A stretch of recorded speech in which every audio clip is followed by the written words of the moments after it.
కొత్తగా అయితే ఏమీ లేదు. ఇది ఒక 15 ఏళ్ళ వెనకల ఎలా మనము డ్రైవింగ్ చేసాము, ఎలా టికెట్లు కొట్టాము, అదే పరిస్థితి ఇప్పుడు వస్తుందంటే. ఆ రోజు కూడా 120-130 మందిని బస్సులు వేసుకొని మనం నడిపిన దినాలు ఉన్నాయి. ఆ దినాలే ఇప్పుడు వస్తున్నాయి. పెద్ద తేడా ఏం లేదు. కాబట్టి మనకు కావాల్సింది ఒకటే, ఓపిక, సహన. ఇవి రెండు మనకుంటే ఇవే మన ఆయుధాలు. అతను మాట్లాడుతున్నప్పుడు 2 నిమిషాలు మనం మౌనం వహిస్తే చల్లబడిపోతాం.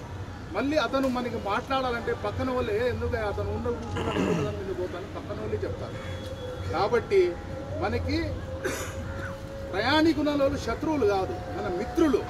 వాళ్ళకు మన పరిస్థితి అర్థం కావాలంటే ఒక 5 నిమిషాలు పడుతుంది. ఆ 5 నిమిషాలు మనం మౌనం వహిస్తే మొత్తం సర్దుకొని పోతాం. కాబట్టి దయచేసి మనమందరము సమిష్ట కృషి చేసి ఈ పథకాన్ని, ఏదైతే ఈ స్త్రీశక్తిని జయప్రదం చేస్తామని చెప్పి ఈ సభాముఖంగా అందరూ తెలుపుకుంటూ నాకు ఈ అవకాశం ఇచ్చిన పెద్దలందరికీ నమస్కరించుకుంటూ ఇంతలో విరమిస్తున్నాం.